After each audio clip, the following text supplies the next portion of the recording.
Sir, स्वागत है आपका सर। क्या अंतर है सर कोविड-19 और कोरोना वायरस में? देखिए, जो नोवेल कोरोना वायरस है ये एक वायरस का नाम है जी। तो जब हम कोरोना पॉजिटिव बोलते हैं किसी को तो हमने कहीं उसका नेजो म्यूकोजल सैंपल जब किया है और उस नेजो म्यूकोजल सैंपल में नोवेल कोरोना वायरस का आरएनए डिटेक्ट हो जाता है, तब हम ये बताते हैं कि भाई ये व्यक्ति इन्फेक्टेड है, तो उसे कोरोना पॉजिटिव कहा जाता है।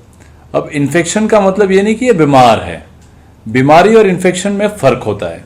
जैसे HIV इन्फेक्शन और एड्स में फ़र्क है। one person can be HIV positive, but he might not have AIDS.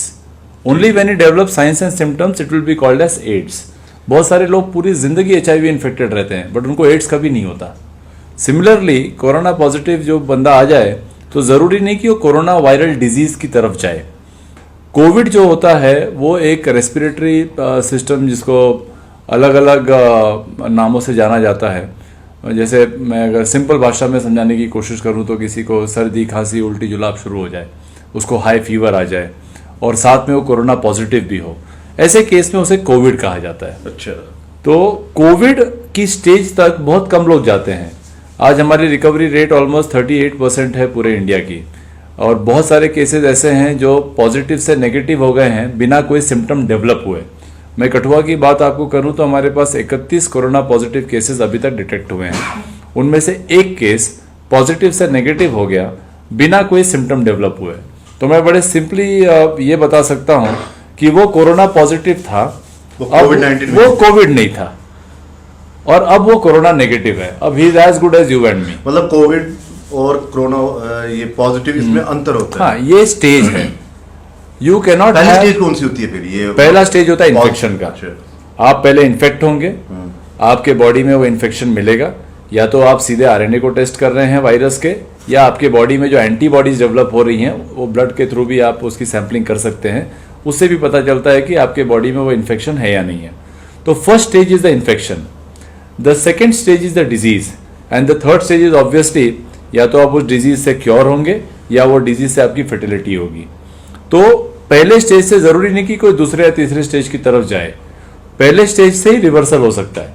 आप पॉजिटिव हैं, पॉजिटिव से नेगेटिव हो गए बिना बीमार हुए। अच्छा। तो we don't have to be worried much about corona positives. हमें जो अपने हेल्थ इंफ्रास्ट्रक्चर पर ध्यान देना है वो ध्यान देना है कि हम कोविड को कैसे ट्रीट करें।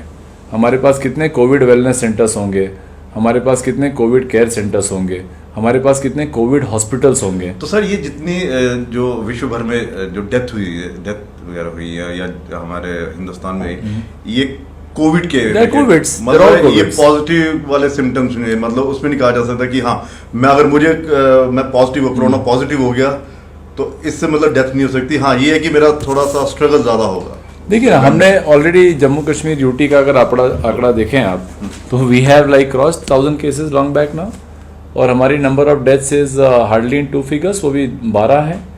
और उसमें से जो सीवियरली इल थे वो हार्डली 10 के आसपास लोग थे। 2 तो खैर इतने सीवियरली इल थे भी नहीं।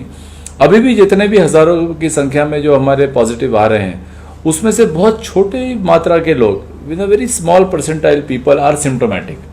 मैं अगर कठुआ की आपको बात करूं तो सारे के सारे एसिम्टोमेटिक हैं। अच्छा, किसी में एक को भी कोविड नहीं, सबको कोरोना पॉजिटिव वो लोग हैं, बीमारी किसी को नहीं है।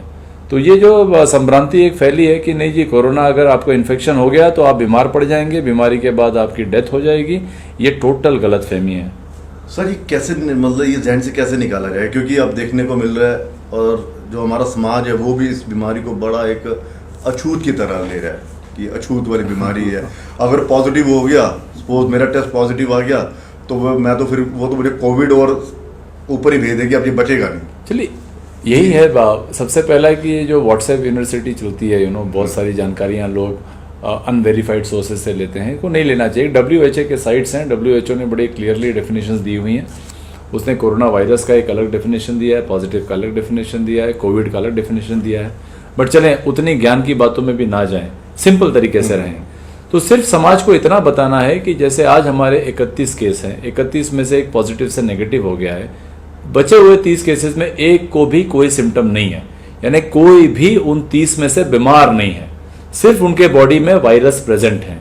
और सब कुछ सही रहा तो अगले 14 दिन में बिना किसी ट्रीटमेंट के शरीर की अपनी आत्म शक्ति से वो पॉजिटिव से नेगेटिव भी हो जाएंगे।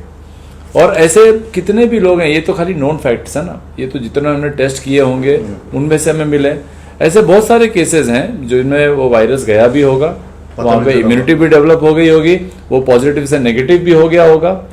इंटरेस्टिंग बात यह है कि अगर हम एक रैंडम सैम्पलिंग करें 100 लोगों की for the presence of antibodies, तो मुझे यकीन है कि बहुत लोगों में कोरोना वायरस के अगेंस्ट एंटीबॉडीज मिल जाएंगी, यानी उनको इन्फेक्शन हुआ था, वो बीमार नहीं पड़े, उनकी बॉडी में एंटीबॉडी तैयार हो गई और वायरस उनकी बॉडी से चलता बना। तो अगर भविष्य में आएगा तो वो बिल्कुल नहीं, that is what is called as herd immunity. जब एक लार्ज पॉपुलेशन में ये इम्यूनिटी अपने आप बिना उस पॉपुलेशन को बीमार किए वो डेवलप हो जाती है। हिस्टोरिकली आप देखेंगे कि जितनी भी ये बड़ी बड़ी महामारियां आई हैं, चाहे प्लाग की आई हो या आपके कोलेरा की आई हो, सिफिलिस की आई हो, ये सारे के सारे हर्ड इम्यूनिटी से ही ट्रीट हुए। ये तो उस मुकाबले में बहुत भयंकर बीमारी नहीं है। वहाँ पे तो कुछ बीमारियां ऐसी थी जहाँ 1/10 of the world population got wiped away. हमारे तो जो डेथ्स हैं वर्ल्ड वाइड वो अब जाके कुछ लाख का 2-3 लाख के आसपास पहुँचे हैं। अदरवाइज आप देखें तो we should not be too fearful about it.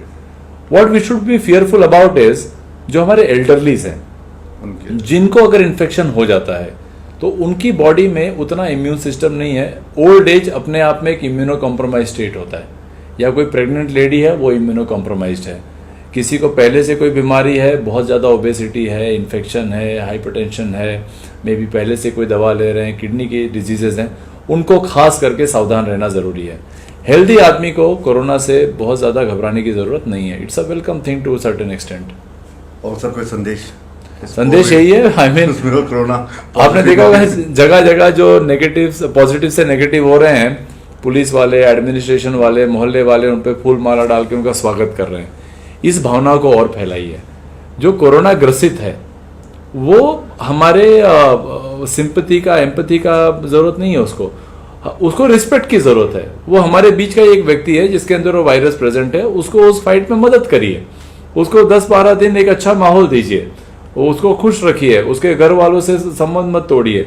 Isolation ठीक है, आइसोलेशन ज्योग्राफिकल होना चाहिए, इमोशनल नहीं होना चाहिए। आप उनको इमोशनली आइसोलेट मत कर दें, आप ज्योग्राफिकली करें। हाँ भाई 4 फुट पे खड़े रहें, बट 4 फुट से प्यार से बात करें, बढ़िया से रहें, उसमें और आप में कोई फर्क नहीं है। Very nice. चलिए सर, बहुत शुक्रिया, थैंक यू। तो कोविड और कोरोना पॉजिटिव में बहुत ज्यादा अंतर है, और ये मत सोचिए कि अगर मैं कोरोना पॉजिटिव हो गया हूँ तो मैं बहुत बीमार हो गया, ऐसा नहीं है, क्योंकि ये वायरस आता है और चला जाता है अगर मेरा इम्यून सिस्टम स्ट्रांग है। दूसरा ये भी बहुत सर ने कहा कि आपको अगर उसके साथ दूरी बनानी है तो जियोग्राफिकली आप उससे दूरी बना के रखिए, और इमोशनली जो है वो उसके साथ रहिए ताकि उसका मनोबल बढ़े। फिलहाल इतना ही, इजाजत दीजिए, नमस्कार।